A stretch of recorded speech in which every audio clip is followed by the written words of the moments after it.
Hello, hello, hello. All right. Oh, okay, there we go. Doop. How are we doing out there? I am here. Oh, shit, I am. Yeah, scritchy booches.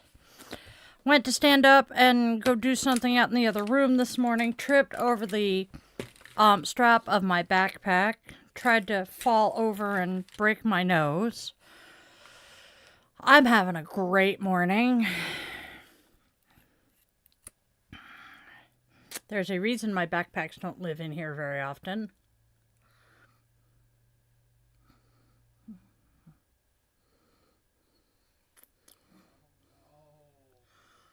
Huh?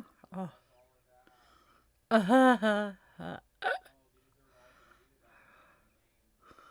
Oh. There we go. Much better. Okay.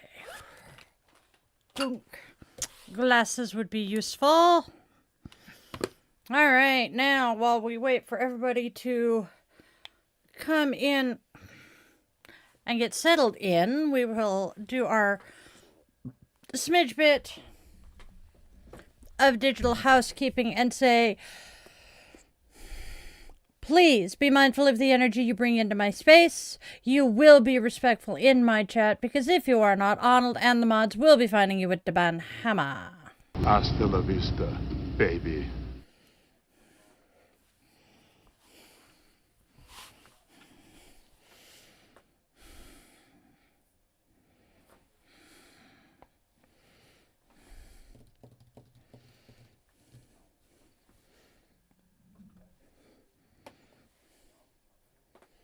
Nope, nobody else here yet. Bummer. Hey, Witchlings, hit them hearts. Aw, that's adorable. Oh, our furry children have been incredibly happy to have the couch back. That's where we keep finding them, and it's really adorable. All right. I have half a cup of coffee. Not doing too bad.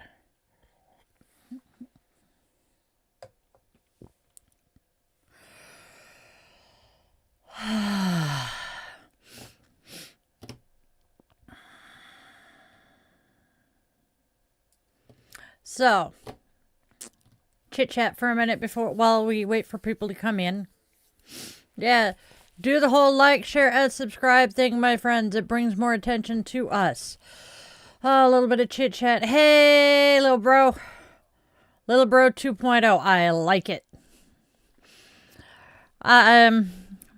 When the man behind the curtain had his doctor's appointment Monday, I wandered up to a crystal shop a couple of doors down. Irony of ironies. Oh, that's right. Chloe is little bro. Thank you, sweetheart. But this particular shop has another shop in the same park where the Pacific Northwest Witches Market has done a bunch of events. And I'm wandering around in the shop looking at stuff, and I'm like, yeah, I'm going to be doing the MeWe Fair in Bellevue this weekend, and then we've got In Bulk with the Pacific Northwest Witches Market next month. And I was telling them about the fact that I had done a Witches Market event and finally found their shop. Because ironically, I did not know that I was right in front of their shop one of the events I was there. And she started chuckling at that, and she's like, yeah, she used to work for me. And I'm like, whoa, wait a minute. The head witch in charge of the Witches Market used to work for you? And she's like, yeah. I'm like, that is so cool. And then I mentioned that I was going to do the MeWe Fair this coming weekend, and she's like, oh, we've done events with them too. And I'm going, knew there was a reason I liked this shop. They are really awesome people. Not to mention the cutest little pupper came bounding over to greet me when I came in Monday, and that was just, yeah, it was nice. So it was a rather pleasant day. Oh, that reminds me, I gotta dig out what I bought. So yeah, we're having a really good day. Oh, that is awesome. Oh, I'm sure the man behind the curtain will check and make sure that we are subscribed.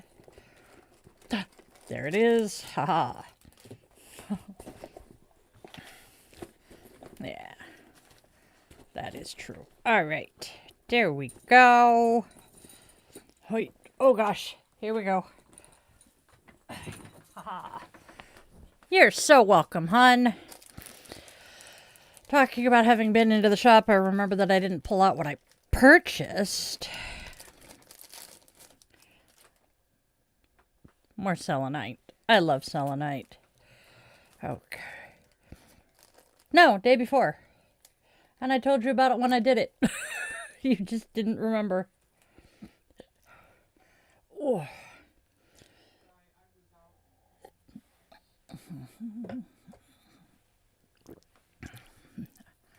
All right. Let's get started, shall we, my loves? We're kind of wonky today because we were at 12:30. Yeah, 12:30 Monday and yesterday, and now we're back at our normal time today. So the algorithm is like at us right now.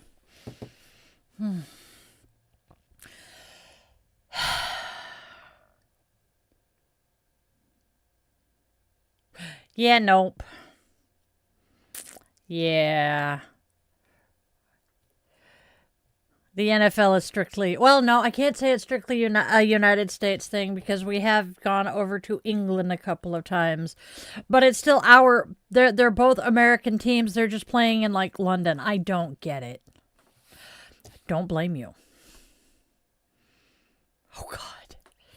I hate things like that. All right. Yep. My left hand is not cooperating. All right, now take a sip of coffee and get started. I know. All right, my loves.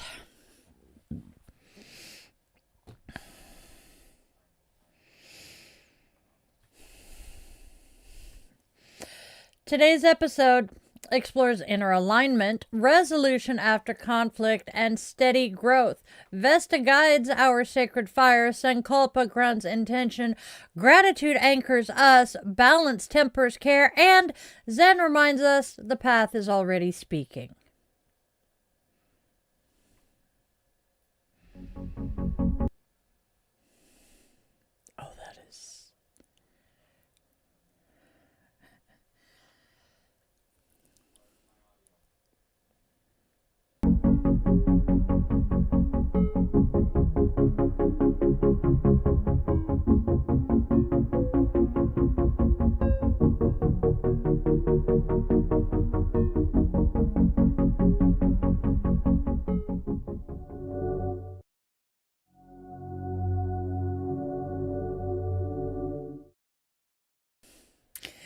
Namaste, Witchlings. Welcome, welcome, welcome, one and all to Di's Daily Divinations and Self-Care, where magic meets mindfulness, and we take just a moment to honor the day, listen to the cards, and tend to ourselves along the way.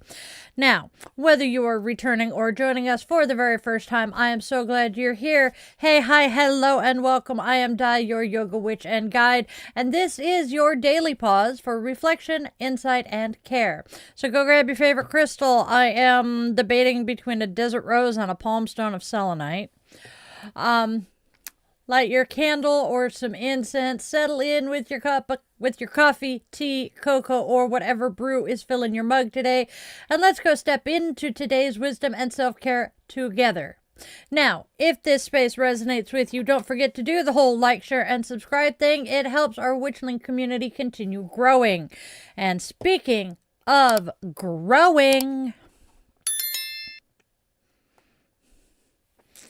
you can now join as a Witchling member of our channel. Yay! Your membership helps me keep creating all this magic.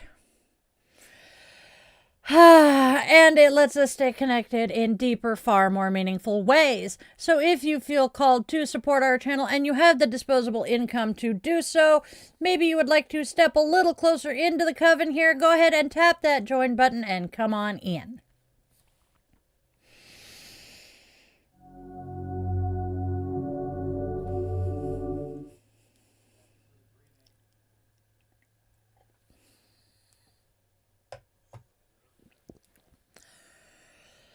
All right. Oh, no birthdays. We do not have birthdays today. Boo, hiss, boo, boo. Oh. Okay.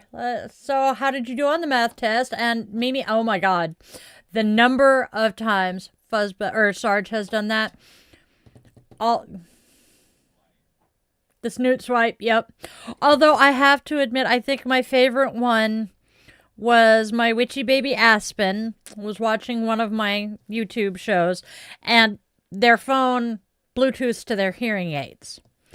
So they went to like the kitchen or something to do something, left their phone sitting with their cat Shadow, and I extinguished the candle, and Shadow was batting at the smoke on the screen and kept starting and stopping the video. And Aspen was thinking, might want to let Witchy Mama know that, her audio was sounding funny. And then they got back and saw what Shadow was doing and went, never mind. That is awesome. That is fantabulous, Chloe. Yay! Good grades are always worth celebrating. Ha! Especially when it's a test that was that traumatic. Oof.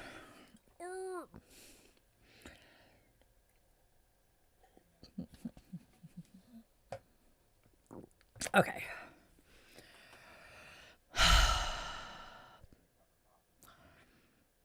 Yes. Go make yourself a cup of coffee, and I will have you make me a second cup here in a bit.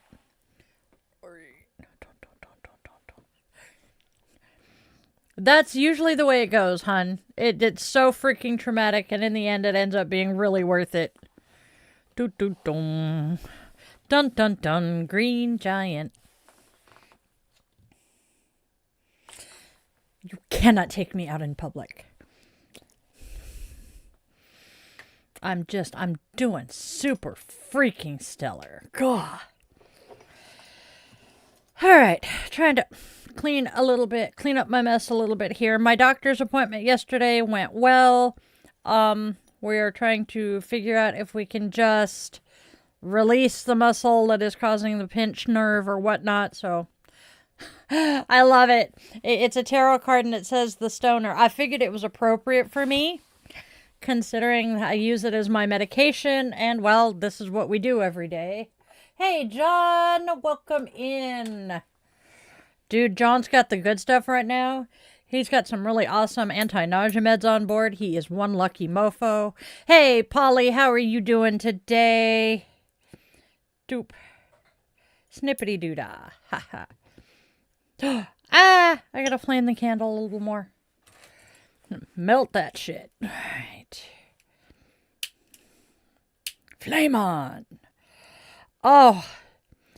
So I made my oldest watch Deadpool and Wolverine Christmas Eve and completely spaced the fact that when Deadpool and Wolverine first get to the alternate universe, you know, the sand universe, cannot for the life of me remember what it's called.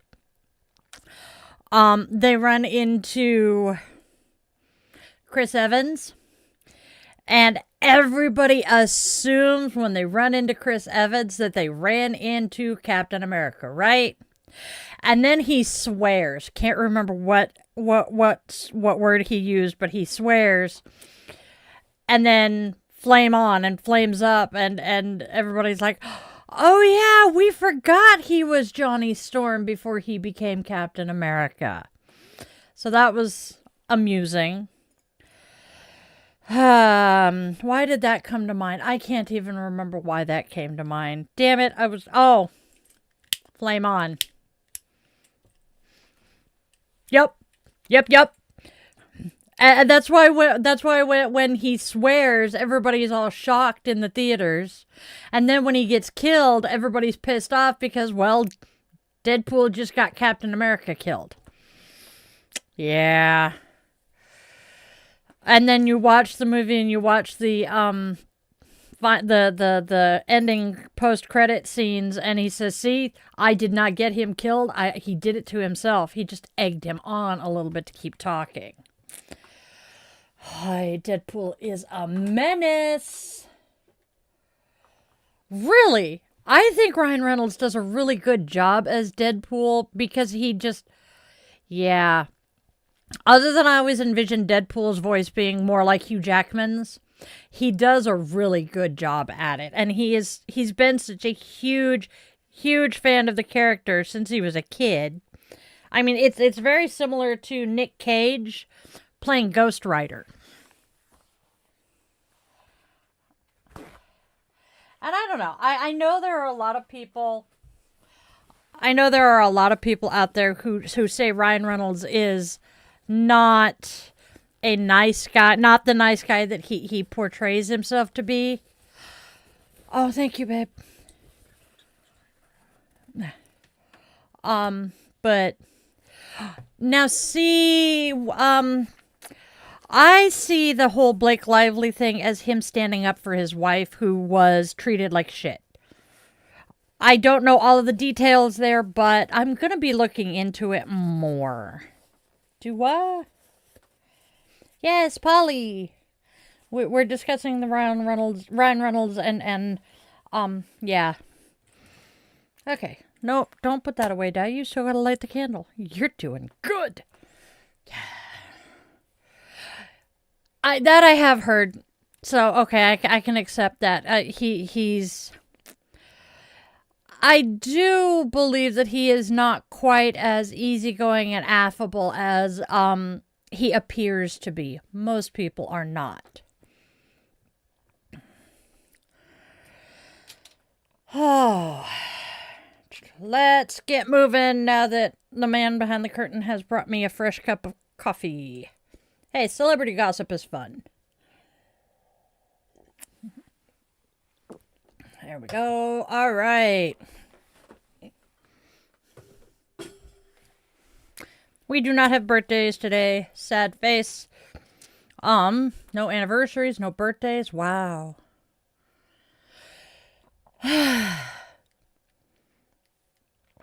Let us get moving then. As I light our flame, may it shine as a beacon of hope for those finding their way through the dark.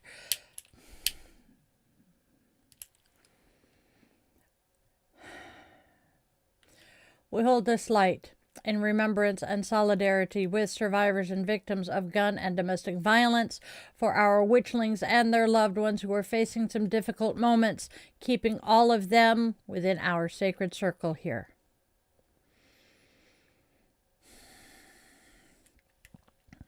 And for all of us here in the States right now, just And now, with the lighting of our candle, our circle is now closed, and we invite the ancestors to join us here today.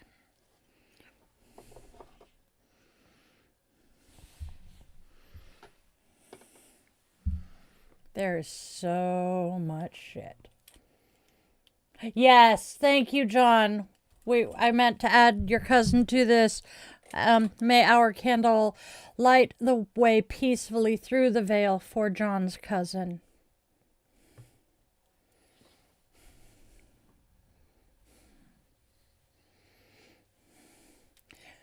May this light shine peacefully and light the way through the veil for your cousin, John. There we go. Scooch that over where it belongs now that I'm not worried about catching it on fire. This squirrel is on fire. All right. Here we go, my loves. Uh-oh. Do-do-do-do. Flame on, flame off. Come on, baby, light my fire. We're good. I understand. Yeah, I feel for your aunt and uncle as well. Gods. My cousin was, well, let's see. I think he was in his 40s when he passed from pancreatic cancer. Same thing that took both of his parents, too. Sucks balls, let me tell ya.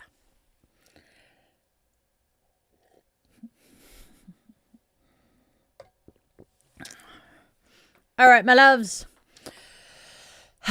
Let's go see what holidays we have. Do what? Did you just sneeze in my ear? Ah, okay. All right, my witchlings, let's take a look at what holidays and observances are popping up today. And let me know in the comments which one of these you really enjoy. We are starting with get to know.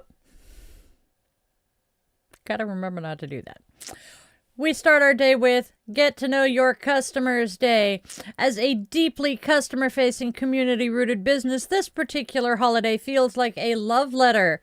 Every class attended, every candle lit, question asked, or message sent is a relationship, not a transaction. Today, my loves, is about listening, learning, and remembering that Dai the Yoga Witch exists because of the people like you who show up.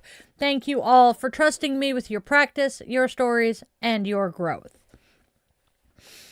It is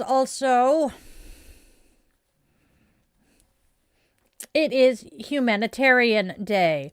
This one aligns straight to the bone. Dai the Yoga Witch has always been about care, compassion, justice, and showing up for one another, especially when systems fall short. Humanitarian Day is a reminder that spirituality without service is just aesthetics. Whether it's mutual aid, community care, or simply treating people with dignity, this is the work. It is also National Hat Day. Okay, but also hats. Big hats, witchy hats, sun hats, cozy hats, baseball caps that say don't talk to me before coffee, or temperamental veteran, don't ask. Hats are practical and expressive, and honestly, a good hat is an entire mood. If you see me out in the world, odds are there's going to be a ball cap involved. Celebrate accordingly. Love my ball caps. That, my loves, is our holidays. How are you going to weave them into your magic today? My baseball caps that have the elastic on the back of them that I can pull my ponytails through. Yes, hard hats are good too. I have to laugh.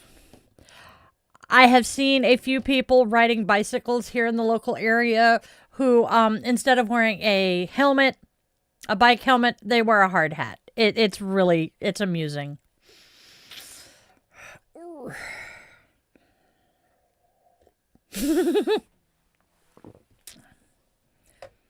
Oh no, these are kids. These are kids who there's no way in hell they're on their way to work. It's not at a place that requires a hard hat. Which is why I giggle maniacally. Although if they were headed to Two Rivers, anyway. I know, and that's one of the legal requirements. I think I saw a kid riding a bike with a hard hat with like a belt wrapped around the hat and their chin, and I'm just, it's one way of doing it. The ingenuity of people, it never fails to amaze me. Oh.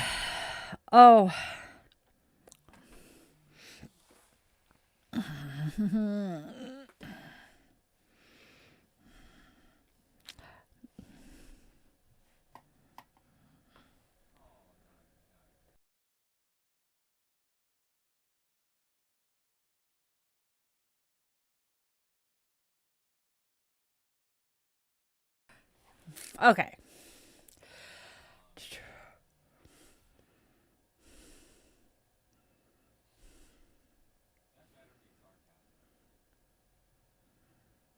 Cycle. Oh, my lord and lady. Love it. Jimmy Dean, are you okay there? 'Cause no. Sorry. Okay, thank you. Making sure. We've had some people who actually thought that shit. Oh my god, John. We've had some people who actually believed that. That's why I'm skeptical even when it's a joke. Oh my god. John, you're on a roll today. Oh dear Lord, I didn't help.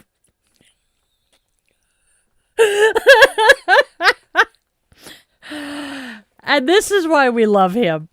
This is why we keep him around. He keeps us laughing. It's great. Oh, baby, go take care of that headache.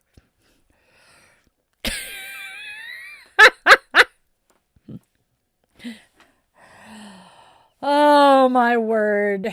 All right, I'm going to take a sip and we're going to get back into the show. Otherwise, I'm not going to survive this.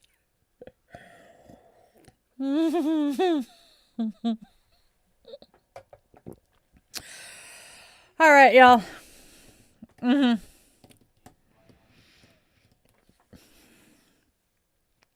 Well, mind your manners. Be polite.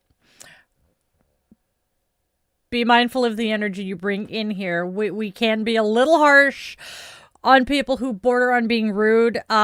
Because, well, yeah, I'm a mom.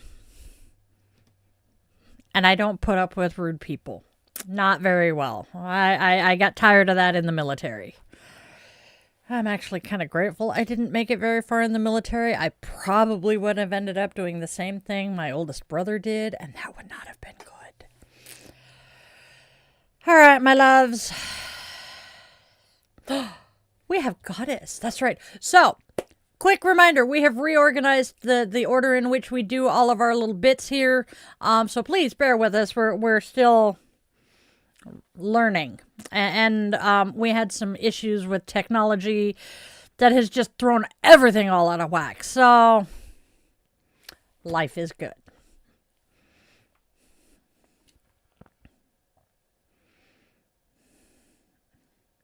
Yep. All right, my witchlings. It is time for us to honor the goddess of the day, a divine presence to inspire, guide, and walk with us on our path. Today's goddess, Vesta, the Roman goddess of home and hearth, lived in every flame, tending the sacred fires that represented emotional security, spiritual steadiness, and loving connection within the household. On the Feast of Vesta, later Christianized as the Feast of the Ass, an animal sacred to her, Romans honored her with simple offerings such as homemade bread and salt cakes. Vesta was never shown unveiled in art, a quiet testament to her deep reverence in Roman society, and her Vestal priestesses were among the few trusted to negotiate peace during times of war. As guardian of the hearth, Vesta reminds us that the warmth of our homes is more than physical, it is spiritual. Her veils symbolize protection, devotion, and the sacred privacy of the inner fire that sustains love and fertility. To tend Vesta's flame was to tend harmony itself, and allowing that fire to extinguish on her holy day was seen as an omen of love or unity slipping away. Today invites a gentle rekindling of your own hearth. Light a candle, strike a match, turn on the oven, or even just flip on a light as a symbolic flame. Hell, we have battery-operated candles. It is turned on, I promise. And ask Vesta to renew the warmth and peace of your space, keeping that light burning throughout the day. For peace in any conflict you face, place a white candle in a window as a sign of truce, then break bread for the birds outside, letting them carry your wish for harmony across the world. That's our goddess today, my loves.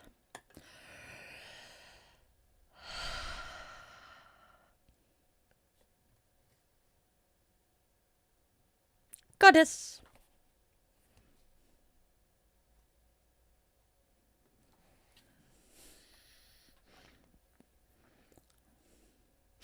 That is true. Ooh.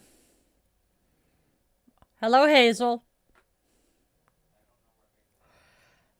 Oh, okay. I think Mimi is either assuming Hazel is here or thinking that Chloe is Hazel. Sarah Palin is... Oh, dear Lord. Wenches. Yeah. Hazel is one of our regulars. What's going on, Chloe? Yeah. Hazel is one of our members and one of our regulars. She's kind of become the unofficial little sister. But she tends to hang out in the members-only chat. You're getting there, yeah. Hazel's been here, gosh, 6 months-ish.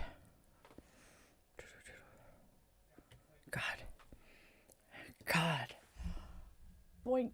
Oh, no, well. Wasn't what I meant to do. Move the glasses. There we go. Man, I am being klutzier than usual today. Nobody there yet, Mimi, but I will let you know when there are. Haha. Moving mousey again, my love. Doink. All right, my friends. Shall we move on and start looking at what the cards are telling us today? The tarot cards just were not nice today. Well, actually, I take it back. They're being very nice. But I was kind of startled that two of the three are major arcana. And we appreciate that, Jimmy.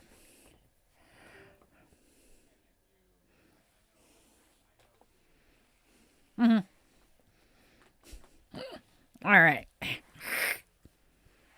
Yeah, I heard it go bedoop, and I had no idea what was bedooping at me. Bedooping.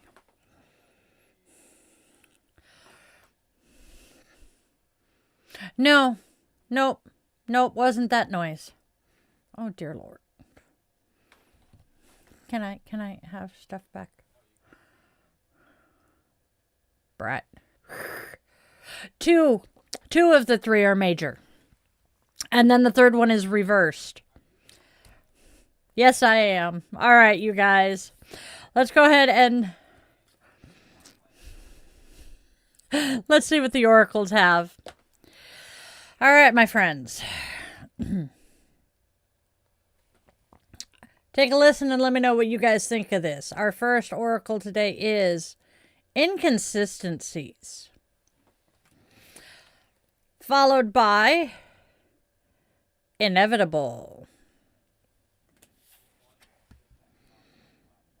and last but not least, whoop whoop boom, we have triggers. Okay, so Inconsistencies, inevitable triggers. Let's see what this tells us. The inconsistencies between your words and your actions are definitely impossible to ignore, and they ripple outward, creating the inevitable moments that activate some old triggers in the people around you. This isn't about blame, my friend. It is about awareness. Excuse me, and apparently a gas bubble. All right. This isn't about blame. It's about awareness. You are being asked to pause, take responsibility, and look honestly at where your alignment is missing. Growth begins when patterns are acknowledged instead of defended. This is a call to do the inner work, to choose integrity over impulse, and to commit to being a steadier, more conscious presence, not just for others, but for yourself as well. That's our oracles. And now, my friends,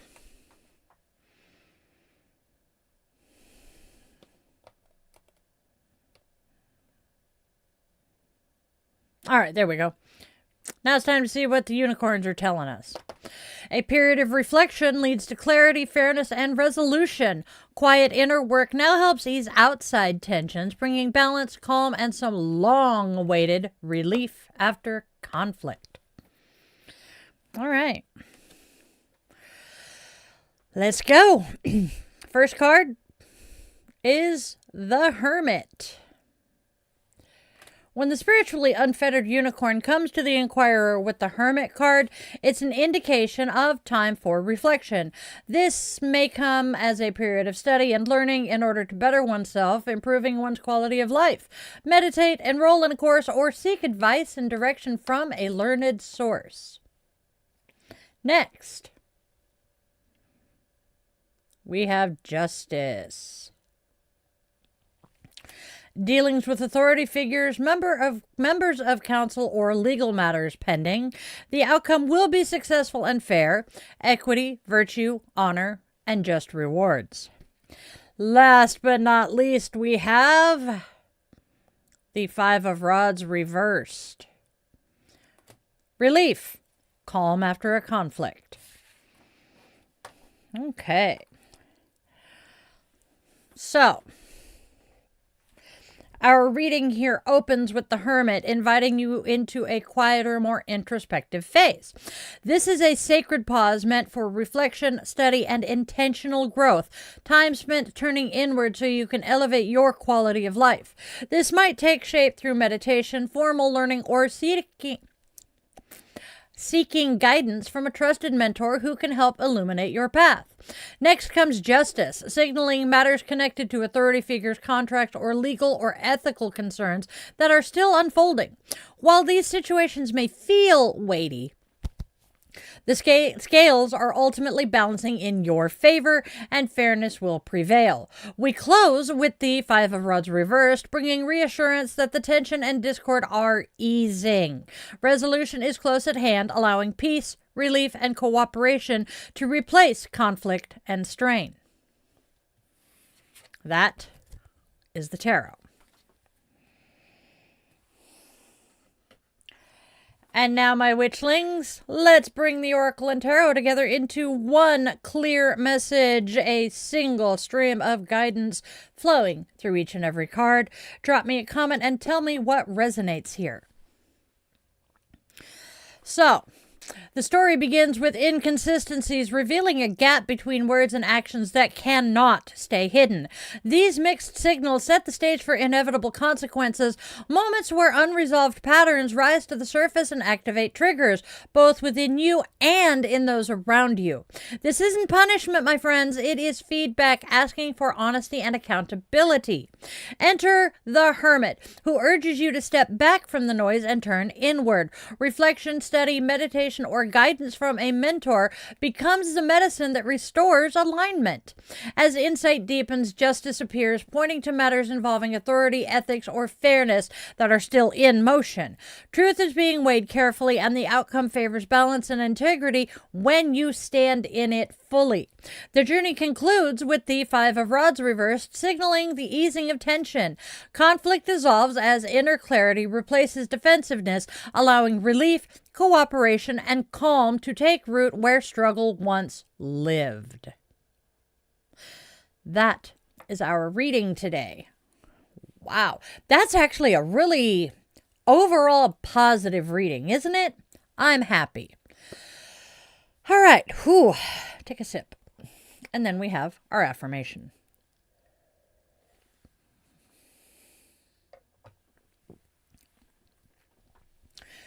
Our affirmation for today. I choose alignment between my words, actions, and values. I face truth with honesty, do the inner work with courage, and allow clarity to dissolve conflict. Balance, accountability, and peace guide my path forward. That's our affirmation today.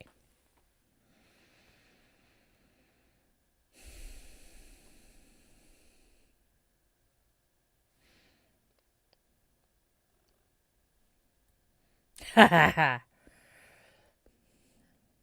Oh, God. I could peddle more bike jokes. Oh, dear Lord.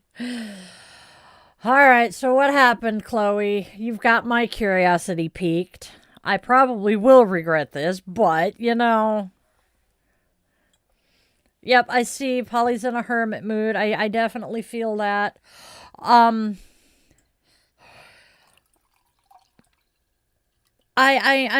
trying to figure out. I know the hermit screams at me regularly that I need to be doing the shadow work. Oh, that sounds pleasant.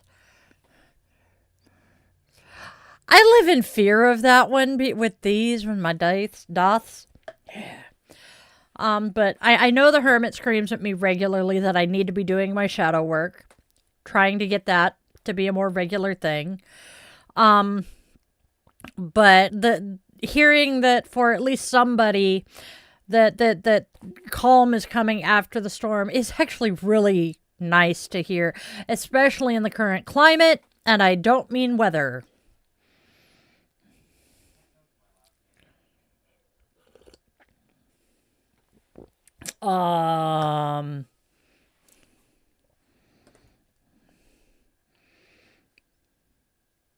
That reminds me.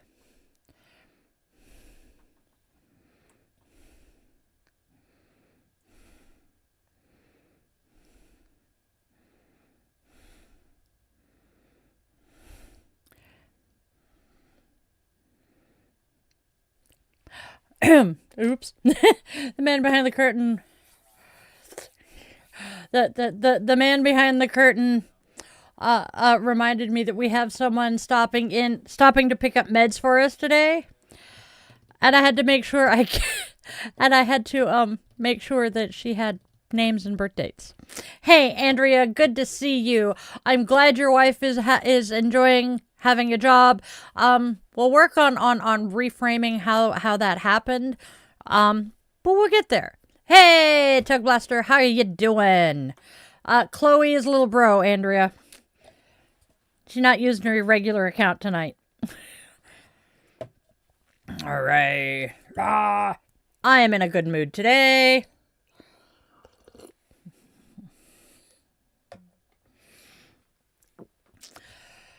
It's me, Chloe. Okay, now I just heard it's me, Chloe, and the it's me, Mario. I hate my brain. I'm good. No, I'm not. We have rearranged things, Andrea. You missed the goddess and the cards today. No. We haven't gotten to the self-care, but we're getting there. We're doing pretty good today. I'm breathing a little better.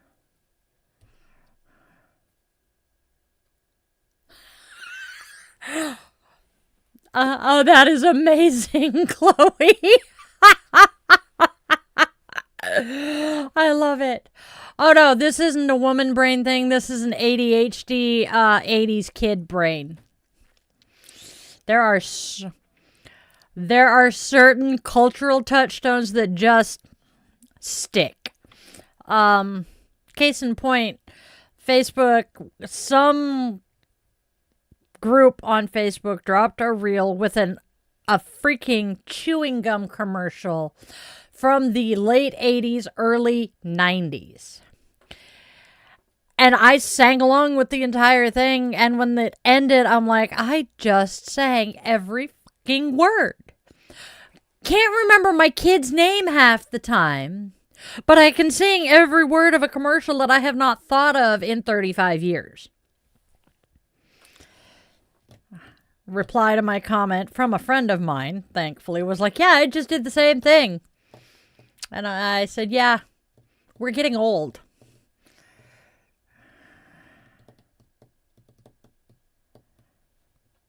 Yep. You seem to have a lot of very strong women who strong, empowering women around you. Yes, I know, Chloe. That's why I'm laughing. That's just, I love it. Synchronicities in life.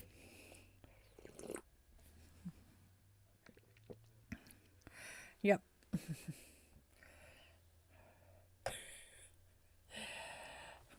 It's not the cartoons. It wasn't the cartoons. It was the stupid commercials.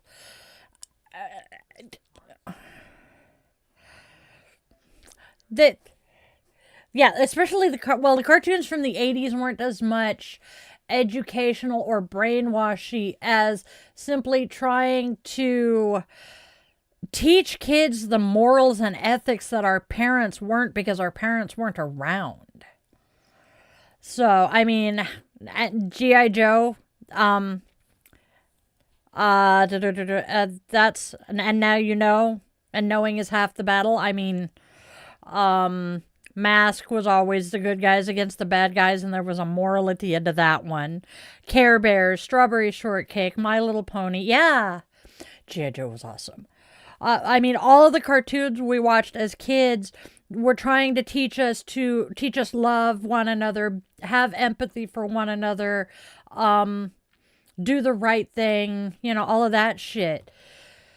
And I'm not even going to go, well, yeah, I am. And now those of us that are actually embodying the morals and ethics that were beat into us, whether it be physically or metaphorically as kids, we're the ones being told we're wrong now. Now, Chloe is asking what G.I. Joe is. Oh, wow. G.I. Joe was a cartoon in the 80s about an elite group of military personnel. And I can't just say soldiers, because there was Shipwreck, the Navy guy with his parrot. But they were an elite group of soldiers and sailors who battled Cobra, which was this underground evil group. It was, think Hydra. Think Hydra. And yeah. Not fond of the R word there, but that's okay. We can deal with this. Yes. No, you wouldn't have had it in the Netherlands. You might have seen the movies from the early aughts, though. But the new shows don't necessarily make men seem well, they do make men seem stupid. And it's, I'm pretty sure that's Aspen. The pink hair gives it away. But the cliche has gone from the ditzy dumb blonde of a wife to the incompetent moron of a husband. It is an Aspen. Like I said, the pink hair gave it away. I just mentioned you earlier. Who was it that was talking about? No. No, it was Mimi's dog snooting and swiping. So Mimi's puppies used snoot and swiped away from the feed here. And I was reminded of when Shadow was starting and stopping yours. But yes, and it's just that the trope has changed from Peggy Bundy to clueless, doddering husband, inept husband. And yes, all militaries have GIs because it's a government issue. And the G.I. Joe name comes from, I want to say, World War II-ish. When overseas they referred to our military personnel as G.I. Joe. No, it's not that men are being discriminated against, my friend. It is simply that the script has flipped away from the dumb, incompetent wife being incapable of doing anything for herself to the man being the dumb, incompetent one who is incapable of doing anything for himself. What I am looking forward to is when the damn freaking pendulum stops swinging such extremes and kind of gets to the middle where both people are healthy, happy, competent, and don't require babysitting. Nobody in the other chat yet, Andrea, but thank you. Yes.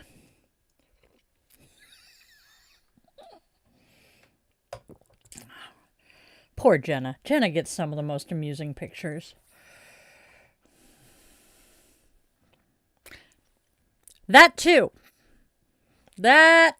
And that's also where a lot of the white supremacy is coming from. Trying not to get super political here, but I have to say this one.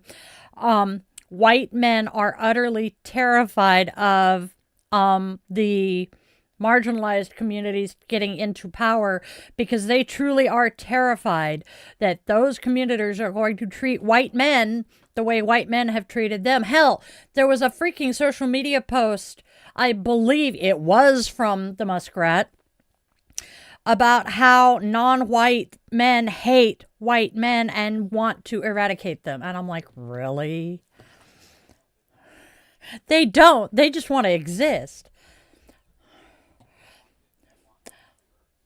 No, men do not have all the dangerous jobs. I know quite a few women who work in some of the more dangerous trades. Hell, a good friend of mine is an electrician. I've known numerous women who work construction. Anyway, we need to get back to the show. As much as I would let, we will save this conversation for chilling with the Witchlings. Let's put it that way. All right. Squishy boochies. Fixed shirt. All right. Moving on, my friends.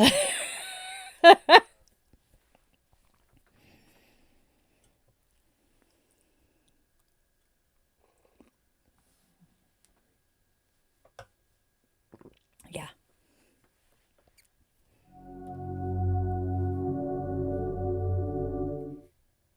Hey, y'all. Step into dietheyogawitch.shop where magic meets movement and everyday rituals get an upgrade.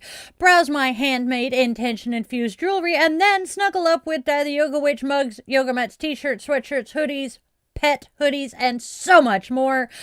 Treat yourself, bless a friend, maybe even your familiar, and bring a little witchy-ass sparkle into your daily life. Again, that is dietheyogawitch.shop. And if you are enjoying this little podcast here and would like to step just a little deeper into the coven, consider clicking on that join button and becoming a member of our channel. There are some amazing perks for all of my witchlings with levels starting at just a single solitary $1 a month. Also, a quick little reminder that you can also help this channel for free by subscribing and sharing this video with a friend. I very much appreciate all of your support. You guys are the absolute bestest witchlings in the world. Thank you so very much for tuning in. All right, y'all, back to the show.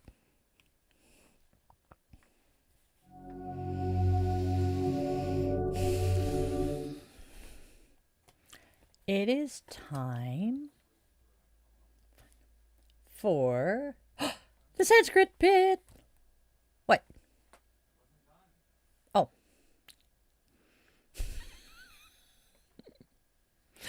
All right, you guys, it's time for the Sanskrit bit. Our word, work. Wow. Our word for the week is Sankalpa. Today we integrate Sankalpa by letting it walk beside us, steady, patient, and quietly guiding our choices. Begin your day by recalling your Sankalpa before you step fully into motion. You don't need ceremony, just a recognition, a breath, or a moment of remembering who you intend to be as the day unfolds. As the day carries its usual weight, responsibilities, conversations, transitions, use your Sankalpa as a pause point. When tension rises or fatigue starts creeping in, return to it. Not to correct yourself, but simply to recenter. How would this choice look if I were honoring my intention right now? Then, as evening arrives, soften. Reflect without judgment. Notice where your Sankalpa showed up naturally and where it kind of slipped away. Both are teachers. Thursday is not about doing it perfectly. It's about practicing presence in real time. This is how Sankalpa becomes lived wisdom. It is not declared once, but remembered again and again. That's our Sanskrit bit for today.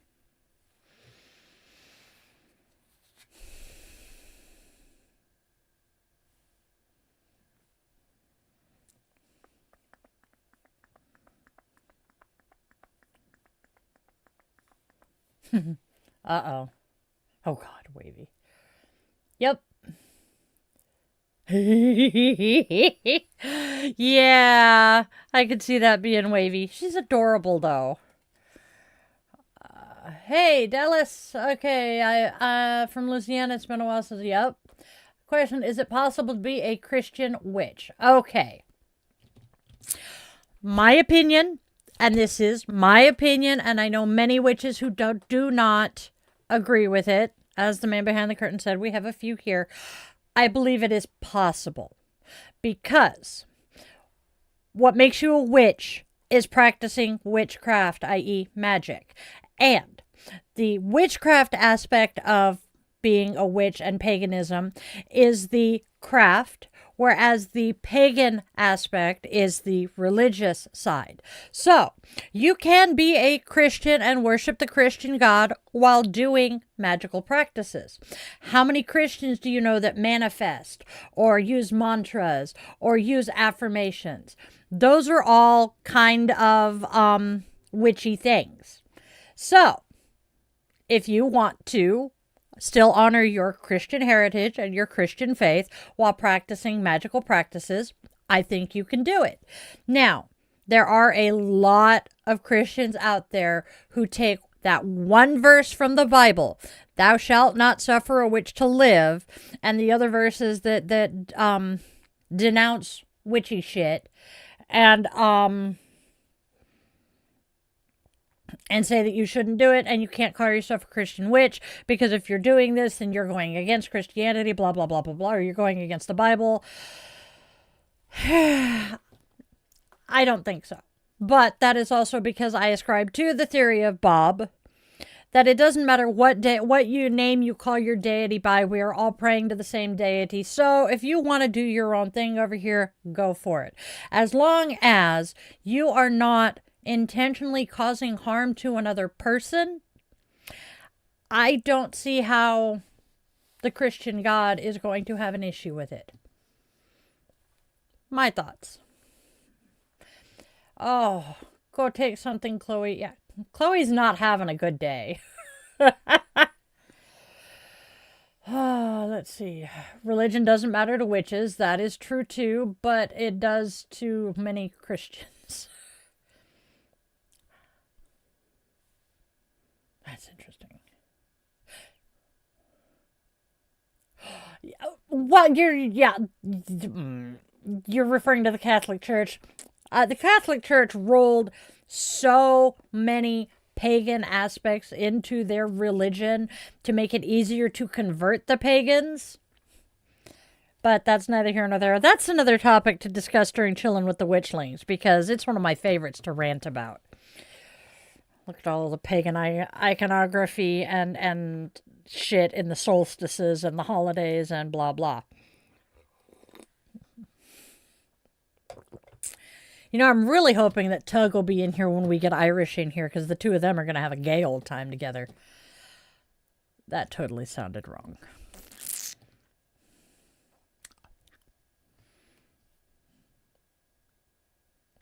I have a feeling the Finnegan is making John sleepy, which is not a bad thing.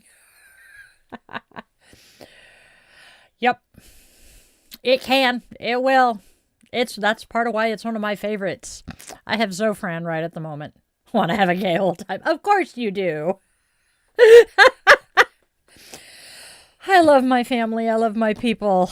All right. Let's bippity boppity bang our way into the self-care cards here. Who wants to know what Namaste says today? I'm a poet and I don't know it. All right. Don't wait. Gerbil. I bumped the mouse as he was trying to do something. I bumped it. Grr. All right, my friends. It is time for Namaste. Namaste says, practice some gratitude, or practice gratitude. Spend time throughout the day thinking or writing down the things you are grateful for or thankful for, such as the morning sun, warm oats and fruit, the flower smiling back at you on your morning walk, a job to support your lifestyle, or whatever it may be. Noticing these little things and practicing gratitude is the first step in programming your mind to focus on the positive while releasing the negative. Eventually, there will be fewer and fewer of these negative thoughts and less stress. Instead of, I don't think I can handle another day of this traffic, you might instead think, this commute provides me the time to listen to my favorite podcasts. Yay! This bright new outlook can bring positive changes throughout many, many aspects of your life. That, my friends, is Namaste.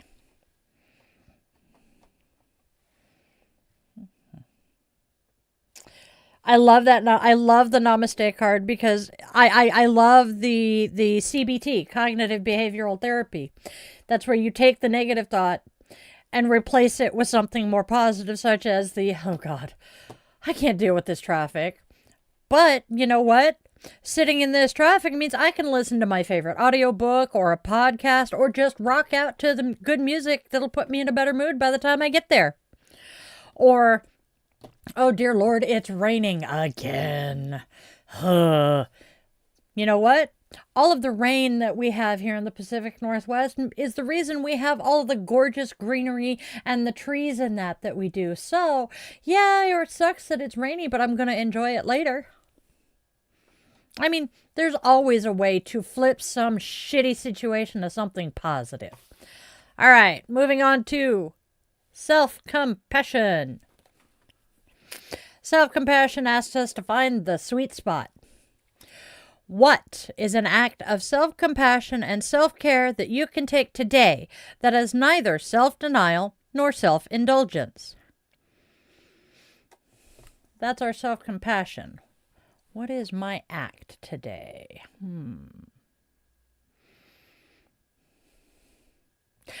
You know what? I think my act of self-care today is being smart enough to set up my table that I will be using at my booth this weekend so that I can know ahead of time where I'm putting what, which will mean much less stress this weekend when we go to set it up at the event. That is good self-care in my mind. Ha. All right, let's check in with the chat again. Oh, Lord. I love it. Aspen, go for it. I am so not going to complain.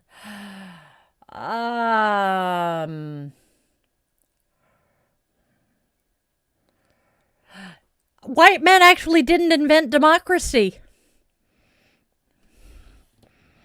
Democracy has existed in many, many, many cultures that were not white. I mean, most of our Native Americans were practicing a form of democracy, electing their chieftain or their chiefs and other stuff.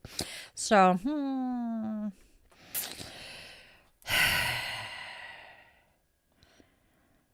I am willing to bet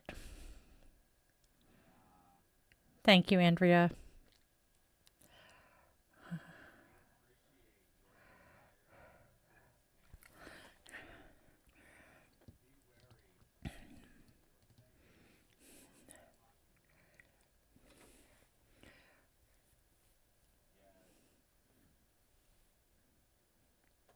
Aspen hit it.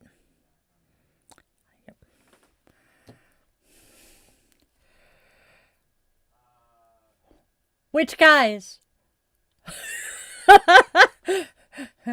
Oh, uh-oh. Uh-oh. Hating white men. No, I saw the Namaste and I said I like that, Aspen. All right, Chloe, tell me what happened. Yeah, I know.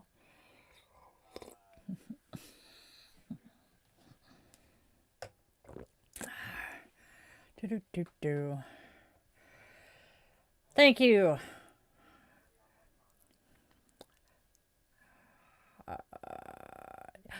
I will. All right. So real quick, and I'm pretty sure Chloe's typing. I do want to point out karma. The word karma has been removed from its genuine meaning. So what karma is the balance, I guess, of your behaviors, actions, beliefs, etc. during this lifetime, okay? And then the powers that be measure up how you were, much like, everybody is told you get to the golden gates of heaven, and St. Peter says, okay, you were a good person, you get into heaven, you were a bad person, you go to hell. Well, instead of heaven or hell here, karma measures how you were in this life, and that decides what you become in your next life. Such as if you were a total and complete douche canoe, treated women like shit, like they were property, treated non-whites like you were holier than thou, better than them, then there is a very good chance that you're not coming back as a human. Now, if you lived an exemplary life and a good life and you were a good person, kind, compassionate, etc., then instead of karma knocking you down a rung on the ladder, you continue to ascend up the ladder. This is why so many people, as far as this belief system goes, spend so many lifetimes as a human. Because, well, they are just not learning the lessons that they need to and acting in such a way as to ascend the ladder. Because the whole point in karma is to gain enough positive karma to ascend up the ladder and finally find nirvana. Now, many people, particularly those with slightly less melanated skin than others, or significantly less, I may add, or might say, have corrupted karma and decided that it's an instant thing and you're going to see the results of karma in this lifetime. And I keep going, no. It no happen that way. Karma's a bitch, yes, but karma doesn't act instantly as much as we wish it would. Yes. Valhalla is, yes. Can kind of agree with that. Valhalla is not my ideal.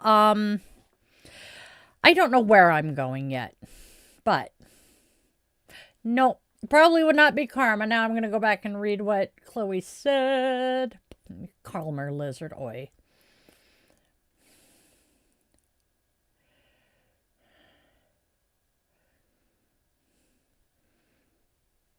They definitely deserve the principal's office. Was not karma, but yes. It's good. I got it. All right. Drink my coffee.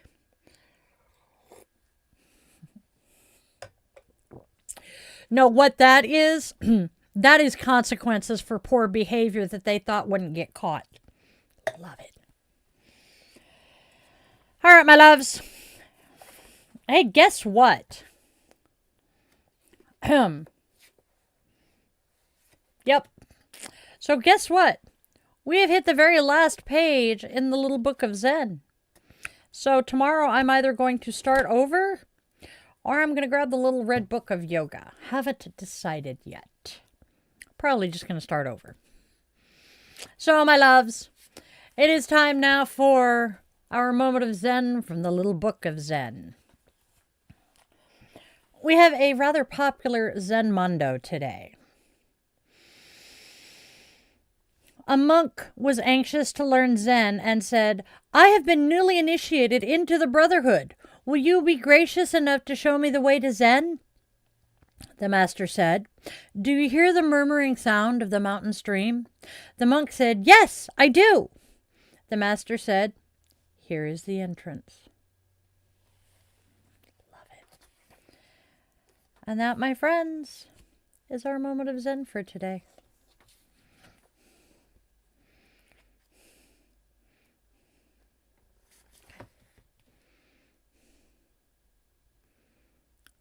Moment of Zen. All right. And now, my loves, I want to leave you with this blessing. May today offer you the courage to look within and the grace to act with integrity. May truth settle gently in your heart, tension soften in your world, and calm replace conflict. Walk forward grounded, clear, and supported, guided by balance, wisdom, and peace.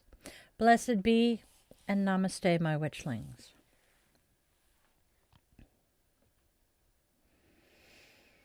All right. And now, my lovelies, my friends, my witchlings, it is time to wrap up the show for today. Okay. With the extinguishing of our candle, our circle is now open, and we extend our eternal gratitude to the ancestors for joining us here today. All right. Shh. Okay. Clickety click, click, click.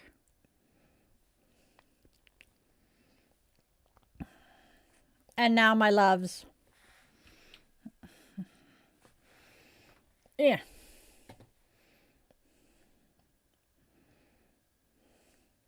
All right, here we go.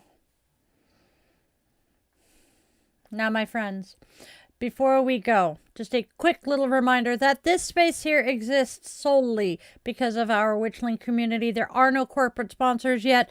Simply shared magic, mutual care, and a whole lot of love.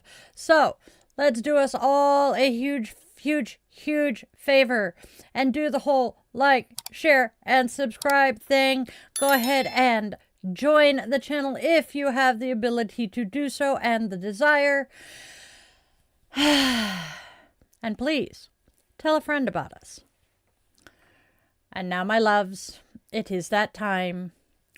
Let's go out there and spread love, spread joy, and spread kindness. There is already enough darkness in this world. Please let us choose to be steady lights for those finding their way through it.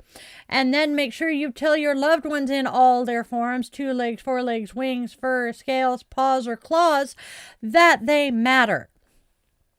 Because time moves way faster than any of us ever realize, and the chances to say I love you are never, ever guaranteed. And if you take one thing and one thing only away from everything I say and do here every day, please let it be that you always remember you are loved, you are wanted, you are needed, and your purpose is real, even if you haven't discovered what it is yet. I was 45 before I found mine. I love you guys to bits. You have no idea how much I love you. I will see you soon. Namaste, my witchlings.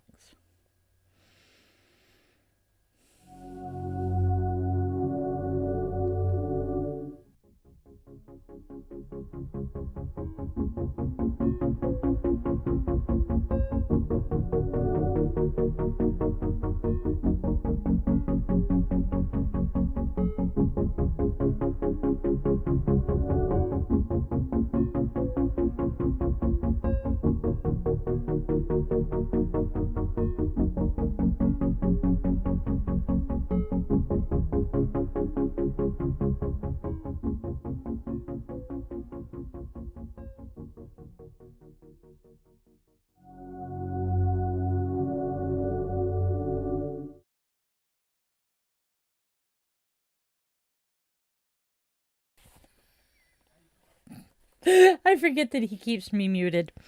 All right. Hello. Let's put my mess away here. And we are now to the fun part. Chilling with the Witchlings. How's everybody doing? Yes, I do.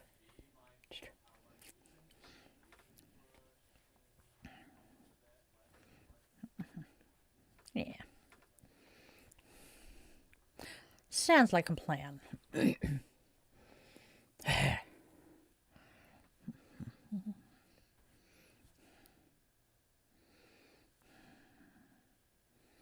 Don't mind me, I'm sitting here.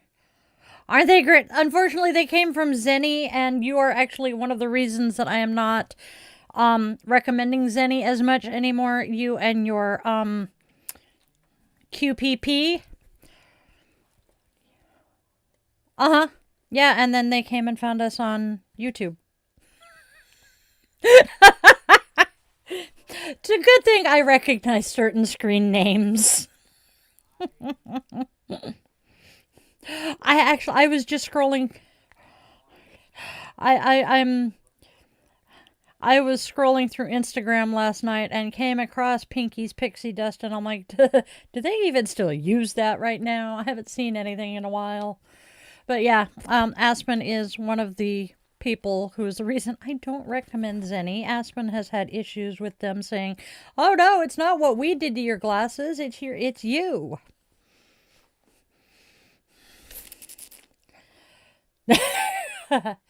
Oh God, 9 pills. I will rattle if you shake me. Yes. If you're happy and you know it, shake your meds. I am in a mood today. Oh my gosh. It has been a week from hell. Look at the size of the tablets. Oh dear Lord. Oh God, when you get them, I must see them. I am actually looking at iBuy Direct for my next pair. Because another friend has used them and they have the cutest glasses that are also heart. Well, theirs are rainbow. But I was looking and iBuy Direct also has some heart-shaped ones, so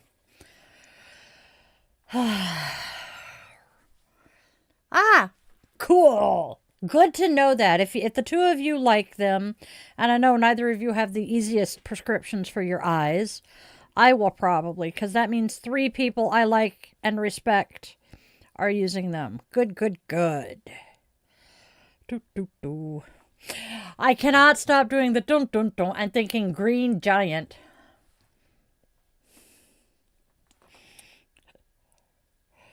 I really need to translate the rest of La Cucaracha. I know it's about a fucking cockroach, but I don't remember what the damn bug is doing. It's been a bit. There we go. All right, coffee cup. There is something in that drawer that I keep thinking I need, and I can't remember what it is. Oh, yeah, it's my D&D dice. Okay. Yes, please. Spread the word. We are at 1,400 subscribers. I would love to hit 1,500 by summer solstice. Father's Day, basically.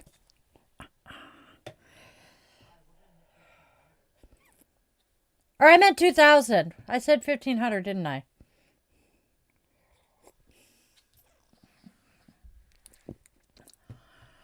Why did it hold that? That's what I thought. And I know why that one got. Yeah, okay, go get some sleep.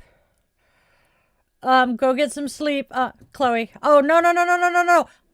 No. I had said I needed to retranslate La Cucaracha, and he translated it.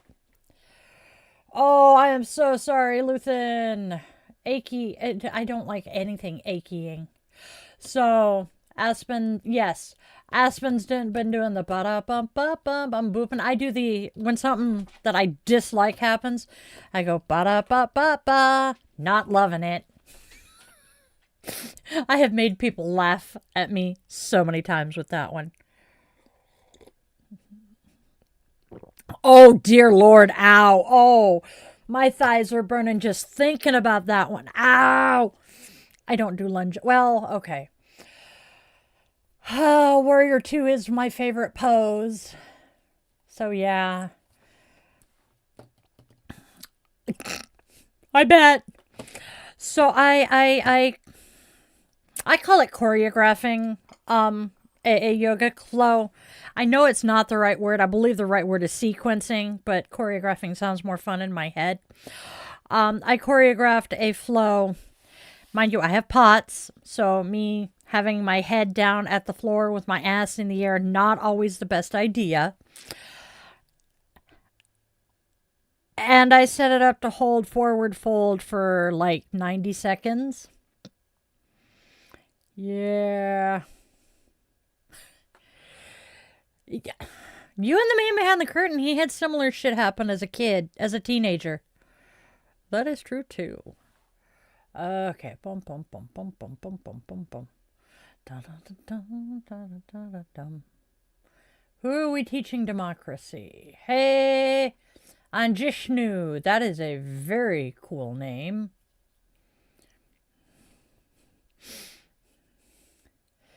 I'm trying to imagine Aspen benching. I can see it, actually. How are you doing, Anjishnu? I am going to venture a guess that Anjishnu is Indian. Today's money at 19... Yes! I would love to have today's money in 1960s prices. I would definitely be living an upper middle class lifetime there. Coolio.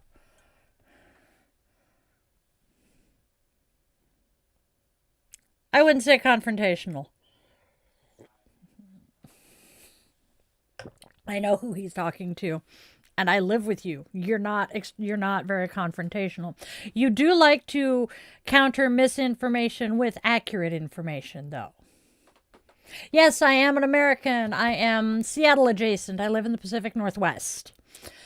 I am a yoga instructor, though. I have friends who are I have a very good friend in Mumbai. I have actually, God, I feel like I'm bragging saying this, and I hate that, but I have also been told I am not your stereotypical American because I care far more about people who are not like me than most Americans. Case in point, you missed the part of the show today where I do this. I do a Sanskrit word of the week because, well, Sanskrit is a huge part of doing yoga, which, by the way, is more than just the asana. There are 8 limbs, not just one. That's another common rant here. And stuff like that. Amusing story about me here. I was married into a Cherokee tribe down in the Bible Belt, talking to my now ex-father-in-law who has thrown his hat in to become chief of the tribe about some stupid shit that the tribe was pulling. And I went off. And about 5 minutes into my rant, my poor ex-father-in-law just started laughing. And I just kept going. And once I finally stopped long enough to breathe, he's like, "You have more red blood than my son does." And I'm like, I care. It's not going on that rant, but yes. Isn't he great, Aspen? So I'm a weird one. Is it white supremacy to be proud to be white? Kind of, yes. Now, if you're saying you're proud to be Irish, or you are proud to be Scottish, or you are proud to be English, or some of those, that's not a problem. But simply being proud of the color of your skin, you're essentially saying that you are proud that your ancestors were colonizers. And yes, you're going to throw, well, what about Black Pride in there? They are proud to have survived. They have every right to celebrate Black History Month here in the United States. They have every right to have the African American vernacular and all of that. And yes, being proud of being Indian, that is, yes. Hell, you can be proud to be American as long as you remember that America was intended to be a melting pot. There is a reason that the Statue of Liberty has the poem she does.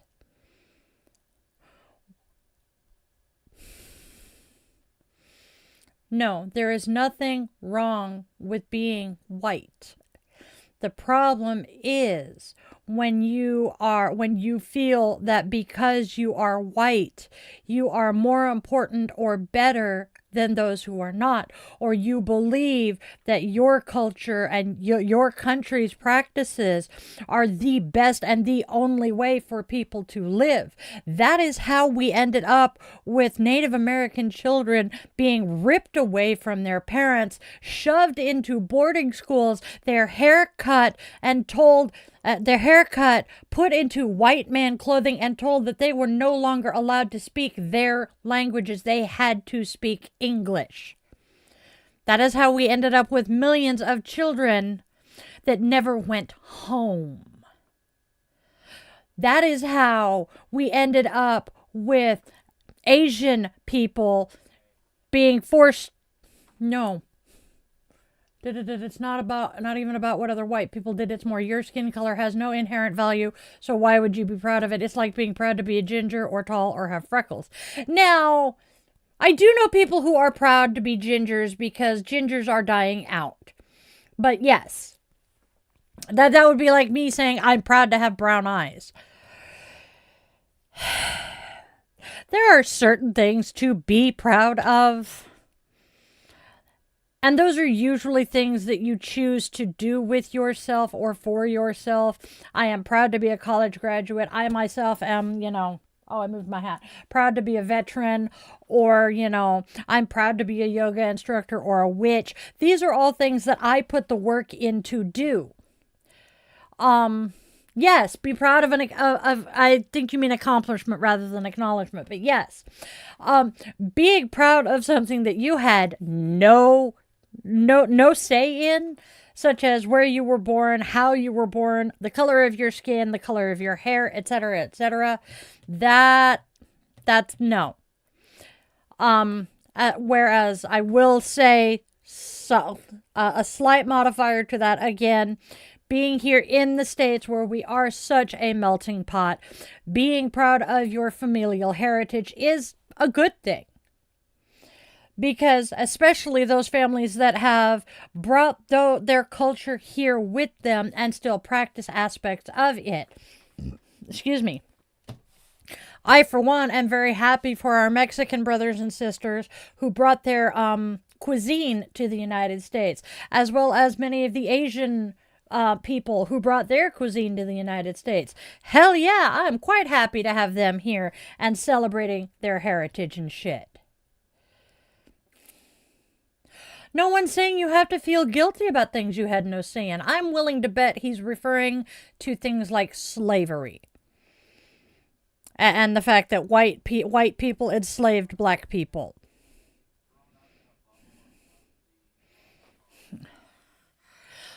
We're not saying that we need to feel guilty for things that our ancestors did. What we are being told is that those people who are still being harmed by those age-old practices deserve to have some reparation for it. Things like redlining. Hell, there's a fucking property down in California that was bought and taken away from an African-American family that ended up being worth millions of dollars and was recently restored to that family. And things like that. And things like... oh my God, Black Wall Street. I can't remember where it is, but thank you, Tulsa. The African American community of Tulsa, Oklahoma, like 50 years ago. No, it was longer. 50 years ago was destroyed by the United States government because how dare this African American community be so affluent and actually making something of themselves. Those are the things that we need to be working on. Oh my good goddess, honey, where are you watching your news? Because that is such bullshit. No, that never happened. Yes, Aspen, pho, and teriyaki are definitely worth missing. And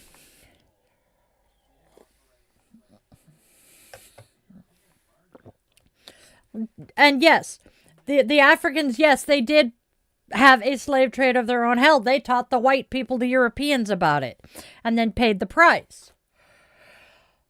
Oh, that explains so much, my dear.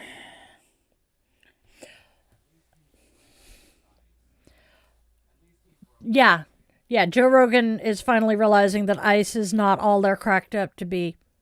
That was not an intentional pun. Honey, Joe Rogan is a right-wing propagandist. Joe Rogan is no different than the pamphlets that Hitler had dropped from bombers in Germany. He started out decent and then took a hard Reich turn. And I think he's finally starting to kind of see the light again. But yes, and doesn't it? Yeah, no. I am not saying he is a Nazi. I am saying he is a propagandist, and he is spewing all of the talking points from the current administration. Amen to that, Andrea. But, no. I'm not saying he's a Nazi. Now, members of our administration, not gonna go there. Yes, he's a mouthpiece. He spews clickbait. He does not fact check himself. As a matter of fact, he is one of them that has gotten highly angry at people actually fact checking. But as many of my people who are here have watched, I'll say something or something will be said in the chat here, and I go to my phone and I'm like, I'm going to Google that shit because that doesn't sound right. I fact check as often as I can because I refuse to intentionally spread disinformation or misinformation, whereas a lot of the current podcast bros, that side, they don't care. And if they do care, they care enough that they actually want to be spreading that bullshit. They did. Hell,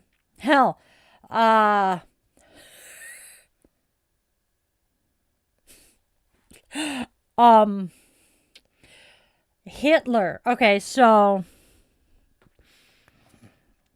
most world leaders, they have pictures of other world leaders that they admire on their walls, right? These are the people that they look up to, the people that they emulate, the people that they want to be like. Mustache Man had a picture of Henry Ford. Mustache Man?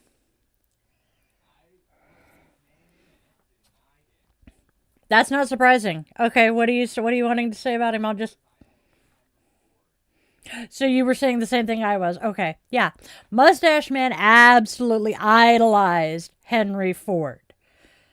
And Henry Ford is honestly one of the many reasons I dislike Ford cars.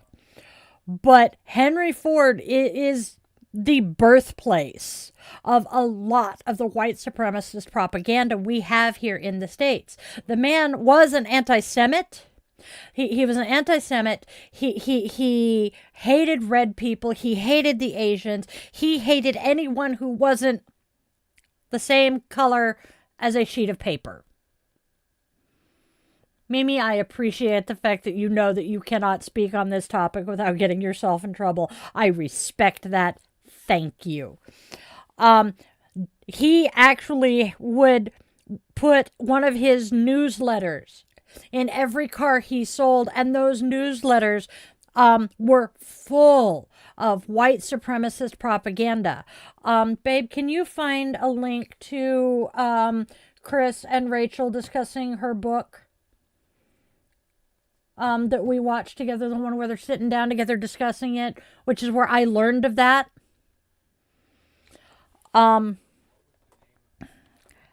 Yeah, it's her. I know she. Oh, were they talking about her podcast?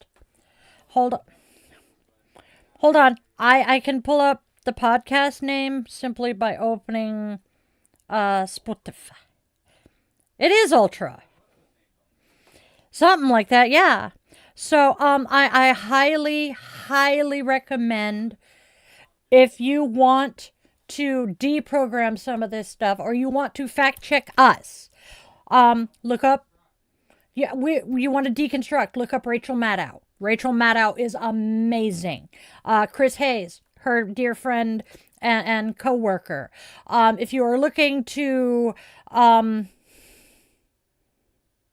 deconstruct religion, then I'm going to point you at Monty Mater and Father Nathan Monk. I actually was listening to Monty's Flipping the Tables podcast episode with Father Nathan this morning. But Monty Mater, hey, Echo!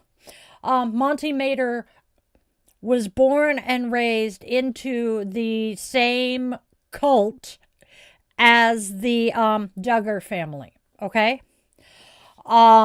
And she's insanely intelligent, by the way. And this was discovered young. And despite the fact that that particular flavor of white nationalist, white Christian nationalist feels that women are essentially second-class citizens, her daddy looked at her and went, "You're smart. We're going to use that." I did.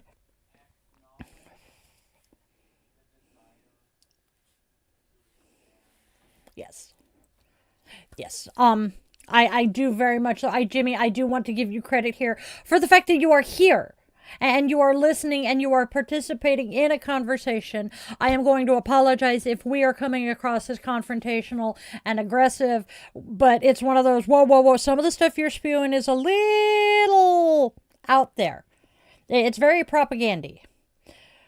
Hey, yo, go get some rest, honey. But so Rachel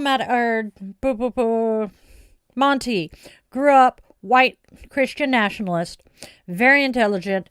Daddy discovered she was intelligent and said, "We're going to use that. You're going to go to school and you're going to become a lawyer." So they go off to do their thing. He sends her off. She graduates high school at like 15, 16, goes off, and this is a biblical high school, so still keeping her in the echo chamber of white Christian nationalist. She goes off to college, to a white Christian nationalist college, but this college requires a year of in-depth Bible study to graduate, and she decides, I'm going to do that in Jerusalem. So she goes off to Jerusalem for her Bible studies. And that was kind of one of the starting cracks. And then her fiance had a younger sister, a 12-year-old little sister who got pregnant. And they come to find out little sister is now pregnant by mom's boyfriend, but they're still going to make that 12-year-old child carry the baby and have the baby. Monty's like, that don't seem right. And at this point in time, she still believed that postnatal abortions were happening, right? And she believed that abortions were being used for horrible reasons and just all of that. But she's a thinker. She's a critical thinker. And so she goes and starts doing her research on the actual statistics for abortion and whether this particular and whether postnatals are happening and all of that. And she finds out, no, 99% of what she was taught is wrong. And then she starts reading up about the statistics on girls, her fiance's sister. Damn it. Brain glitched. She looks up the statistics on girls the age of her fiance's sister getting pregnant. Come to find out that 99% of them are impregnated by men over the age of 18. And the girls are the ones being punished, not the men. Now, see, I don't care if they use abortion as a form of birth control, because if they can't afford to bring that child into the world, financially or emotionally or mentally, I would much rather have them abort that child than another unwanted, abused child come into this world. Now, people are going to say, put the baby up for abort or for adoption.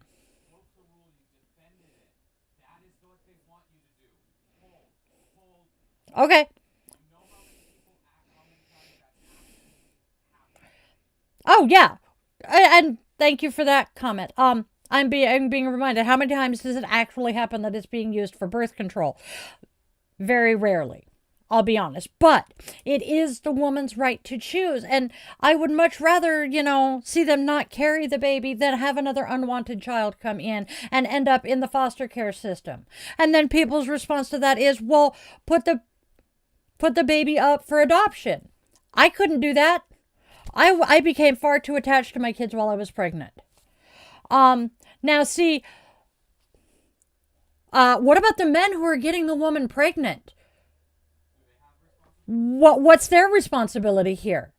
Why is a man allowed to go out and fuck anything that moves with no repercussions, but goddess forbid a woman gets pregnant? And then, a lot of times, yes, exactly. I was going there, Aspen. Birth control fails. There is no birth control that is 100% effective. And then people will bring up late term abortions, the post 20-week abortions. Those are never done because they don't want the baby. I know 95% of late term abortions are done to save either the mother's life or because the baby would not survive. Okay, do you know how many abortions are done by married women? Oof. Go get some rest, Echo. Yes, abstinence is 100% effective.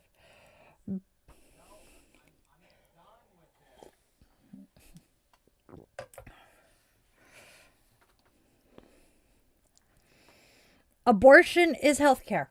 And that is the last thing I am going to say about this particular topic. It is a very touchy one for me.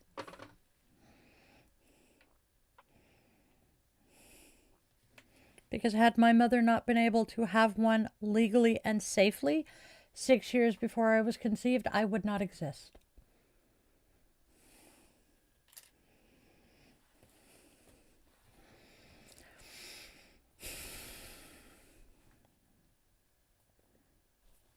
Cool. But no, honey, you are living in as much of an echo chamber as you say those of us on the other side are. I have intentionally kept loved ones. I have kept loved ones around who are on the other side simply because I don't want to be in an echo chamber. One nice thing about conservatives.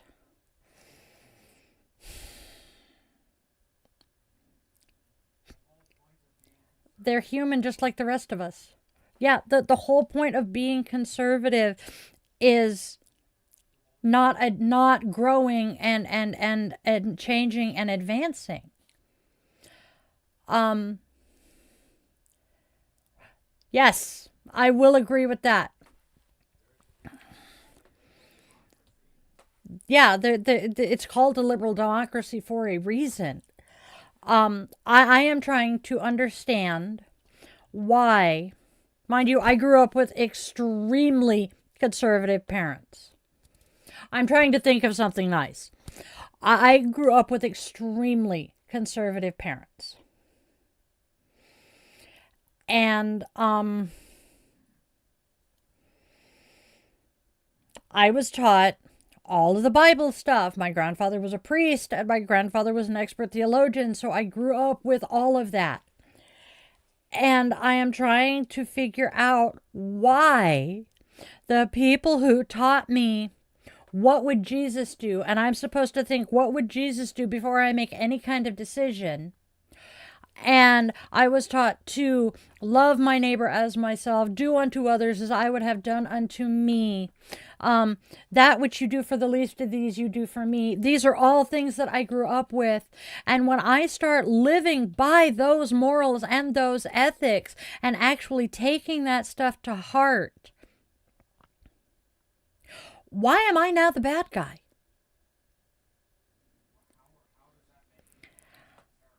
And how does having empathy for my fellow man and loving those who others feel are unlovable, how does that make me a domestic terrorist and the bad guy? That's what I'm trying to figure out.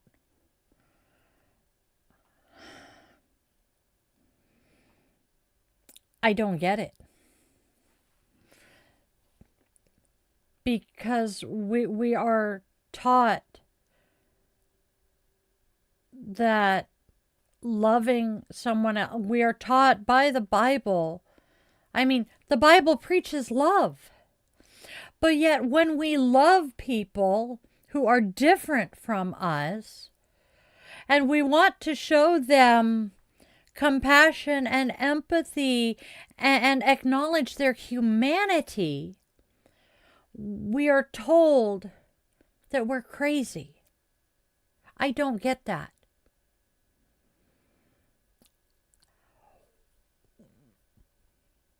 Here's something good about conservatives. They're incredibly curious.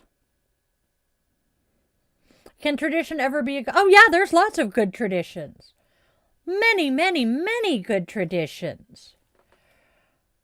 And I have no problem with that. But when a tradition... Yeah, we have 4th of July parades. We have fireworks on the 4th of July. Those are traditions. Those aren't horrible things. Those are actually fun things and good things. Fireworks on New Year's Eve. But when we discover that something we have been holding on to as a tradition is harmful to other people, doesn't the Bible say to do unto others as we would have done unto us? So if I am doing something that I now know causes harm to another person, am I treating that person the way I want to be treated? Or am I telling them that it's perfectly okay for them to do harm to me?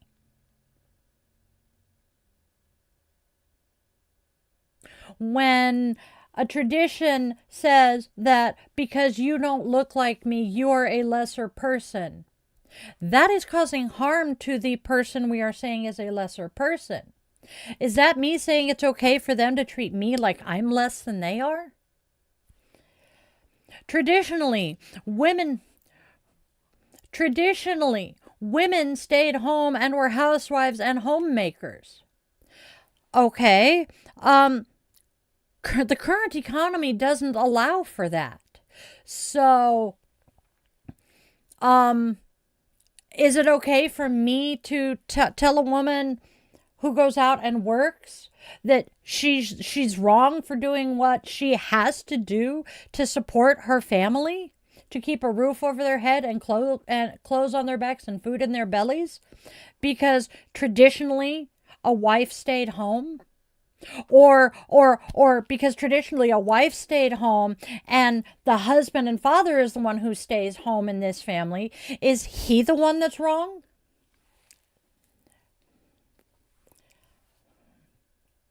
Exactly. Tradition is okay. It's good, but it is also something that we choose to follow.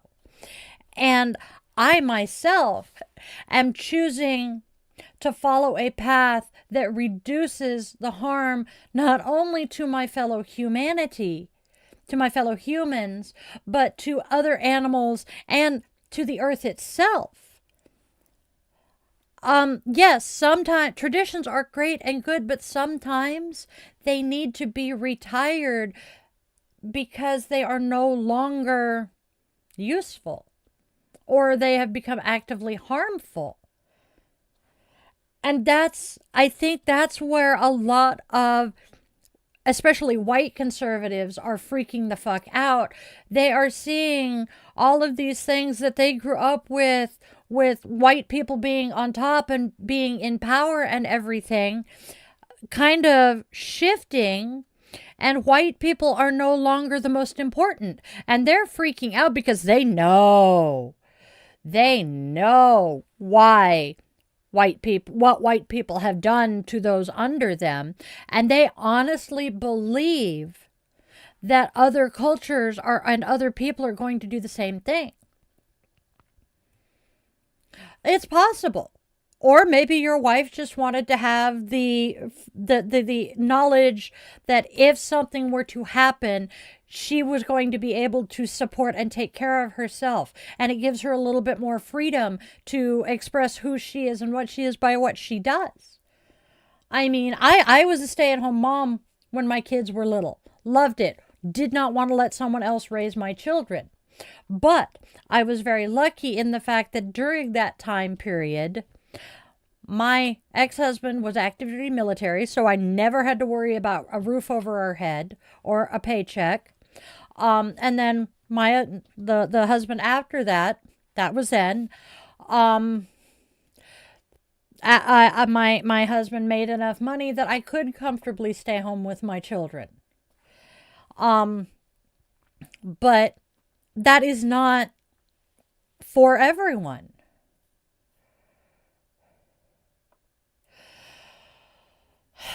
Different kind of productive. And this is something a discussion he and I have had. Yes, there is being productive around the house, but capitalism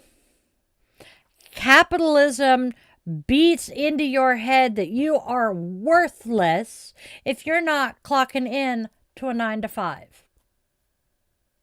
So she wanted to feel as though she was actually making something of herself. And again, we go back to, God forbid something happens to you. She has no marketable skills. She has no way of getting a job. She's not going to be able to support herself or any children. And she'll be like me. I am never going to be able to draw Social Security. I did not put enough credit into Social Security to be able to draw Social Security once I hit retirement age. Because I chose to be a stay-at-home mom. And then when I finally went back to work, I was disabled enough that I could not work a full-time job. Ding, ding, ding, Mimi. It makes you feel good, but honey, what happens if you drop dead of a heart attack tomorrow? And yes, it makes you feel good to provide for her. Does she feel good being a kept woman? I don't. I wanted to be able to be my own person. Because I don't want to have to ask my husband, honey, can I borrow $10 to go buy a cup of coffee today and have coffee with a girlfriend for lunch? No, hate that. Not saying that that's going to be the type of person you are, but that is how she feels.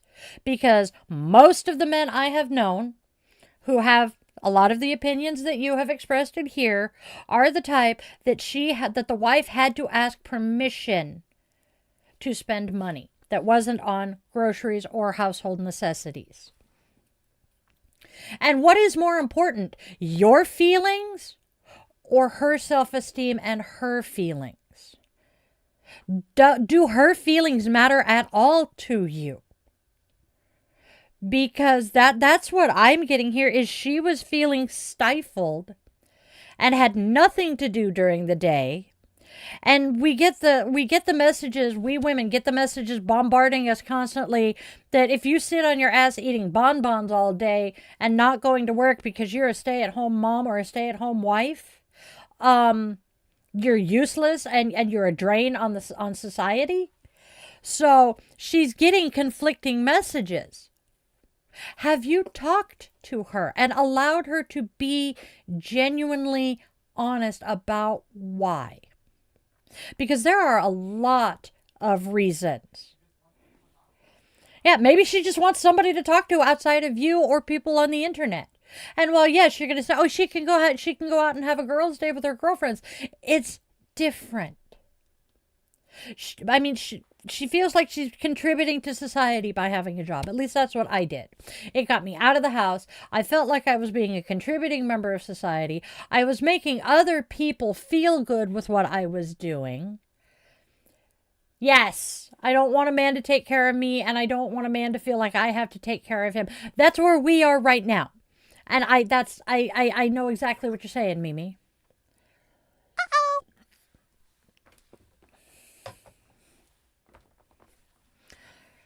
But unfortunately, our society is no longer in a place where it is acceptable for a woman to not work. Yes, we have the whole trad wife thing going on. But again, yes, the government can't afford to pay a stay-at-home mom because the pay would be too high. Well, when you think about the fact that we're a professional chef, a personal assistant, an accountant, a banker, a chauffeur,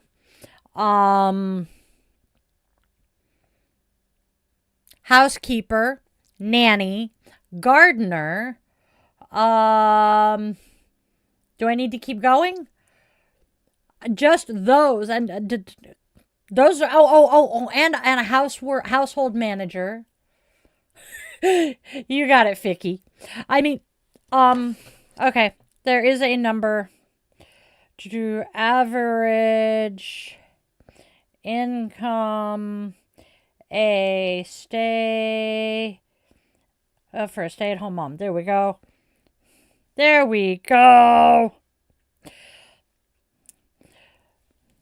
All right. Studies value a stay-at-home mother's unpaid labor at over $180,000 annually, reflecting roles like chef, driver, and child care provider, while actually paid work within the home averages much less, around $30 to $40K, depending on specific tasks. Around $184,820 per year annually. And we don't get paid. But if you were to go out and hire someone to do everything that a stay-at-home wife does, it would cost you almost $200,000 a year. No. We're not saying you have to stop. We're saying allow us to be an equal partner in our own lives.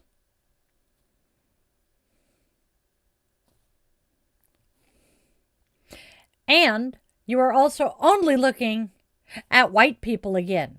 Take a look at the Native Americans and how the Native American tribes were mostly matrilineal, and women held the power, and women were the ones who provided, and the men, yes, did go out and do the hunting and protection, but the women were the ones who actually did this stuff.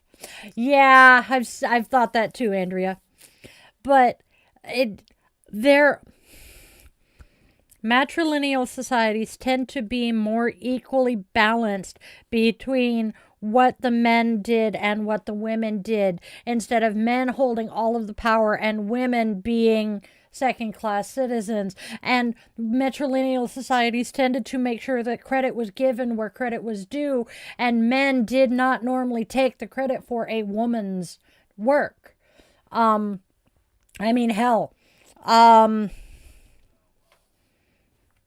with colonizing, if you not, well, yes, but women can be equally as strong. Come on, look at the Olympics. Look at Olympic weightlifters. There are some women out there who can outlift men. So that doesn't always work either. women can do pretty much everything men do.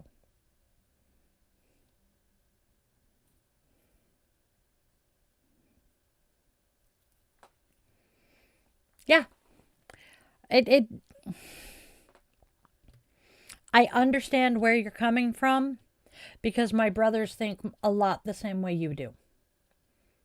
I don't know how I managed to break that myself, but I know where you're coming from.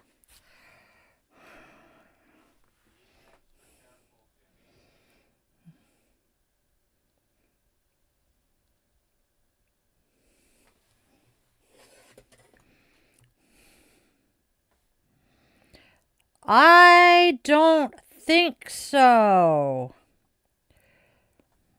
Because the trans women I know are actually about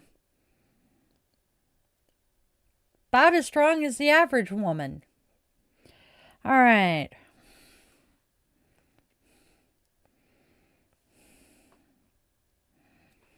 Let's see.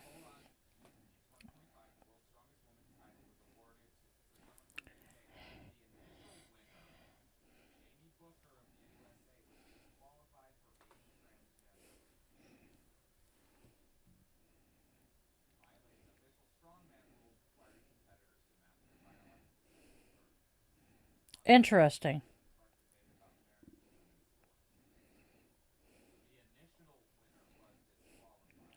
Yes, the initial woman.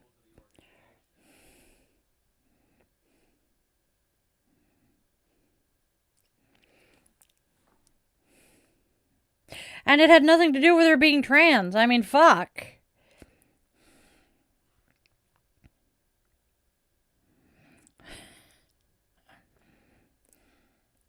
I mean, burritos and ADHD gets a lot of the you're trans shit. Hell, I get it. But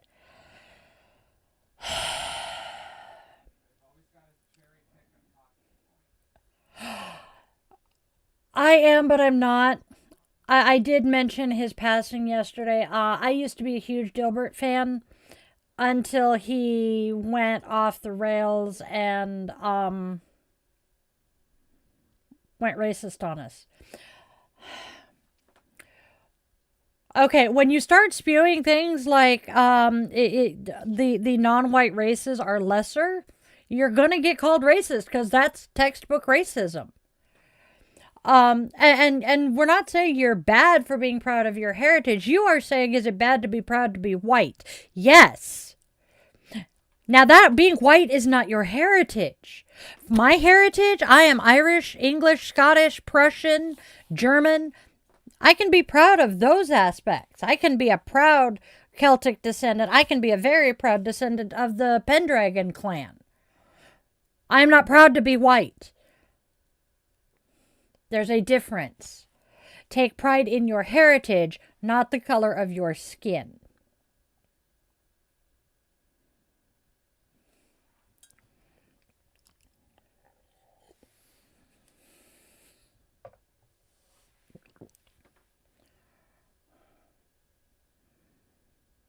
Oh no, we've had this discussion with him a few times, Vessel. Yes, this is typical Aspen.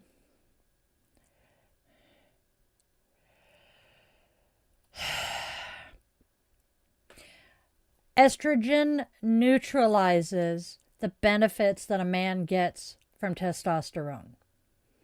Case in point, I had a trans woman living under my roof. She had been taking HRT for 6 or 7 years at that point. We used to joke that when we needed a jar opened in the house, I was the one it got handed to because she was weaker than I am.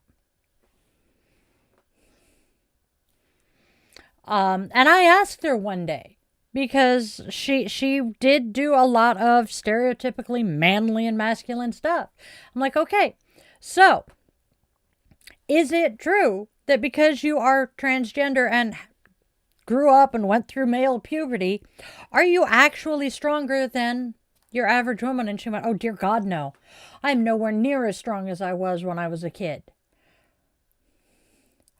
And she explained just how the estrogen has changed her body so that she's not that anymore. So, do you have any trans women that you know are trans? Because I can think of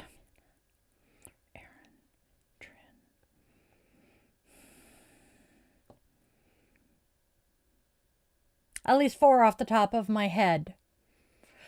Your cousin's husband would be a trans man, not a trans woman. Okay. I'm going to be willing to guess that if you were to try to ask questions like this of her, you wouldn't get a pleasant answer. Simply based on how you just worded that. You don't see her as being a woman. You see her as a man in a dress. It's okay, Aspen. I got this. Breathe.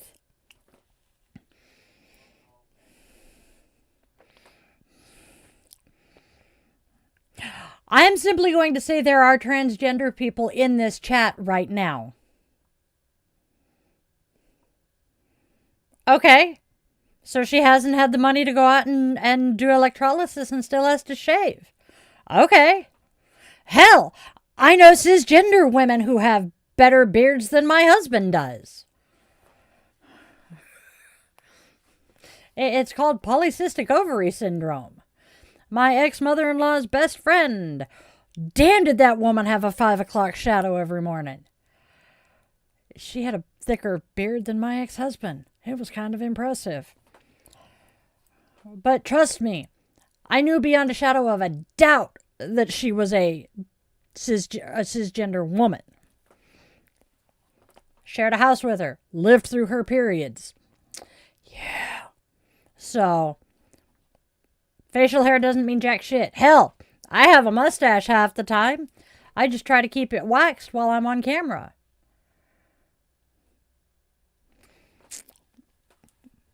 My husband has a rather impressive beard right now, thank you very much. Yeah, and I did say my ex-husband. No, I said she had a better beard than he did. I don't know what kind of beard he has, but his was kind of patchy last time I saw him. And I don't think he was never one for facial hair. Although his son has some pretty decent, and here's the best part of that husband. He was Eastern European Jewish descent, so it was easy for him to become furry.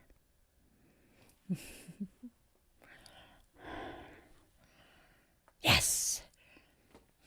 So you're not going to find sympathy in here for transphobia either. I have a large number of very much beloved trans people in my life.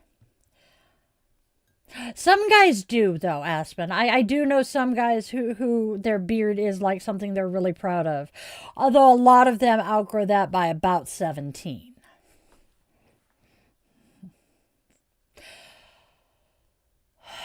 Referring to a transgender woman as a man is textbook transphobia. Saying that a transgender woman could not possibly be the strongest woman in the world because she's trans and therefore she's a man in a dress. That is transphobia. Just because you're not out there punching them in the face doesn't mean you don't have some internalized transphobia.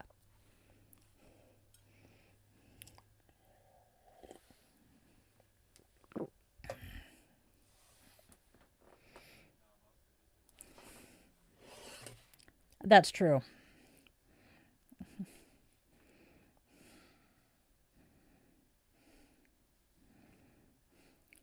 Yep. I am getting a call from Meow Meow Meow.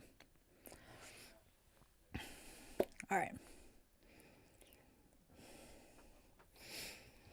That's what I'm thinking. My dear, if you feel that transgender people are freak shows, you will not be happy in here. She's at the door. So, my dogs are about to go batshit crazy because one of their favorite people is about to walk in the door. So I am going to wrap this up for the day, and I will happily see all of you later. And hopefully we can continue this conversation later. Mimi, be nice. Be nice, Mimi. We'll talk later. All right, you guys. Have a fantabulous rest of your day or night. I will see you all tomorrow. Go out there, spread love, spread joy, spread kindness. There is enough darkness and hate. We don't need to add to it. Make sure your loved ones know that you love them beyond measure. We don't know how long we have with them. And please, always, always, always remember, you are loved, you are wanted, you are needed, and your purpose here is real. I will see you all soon.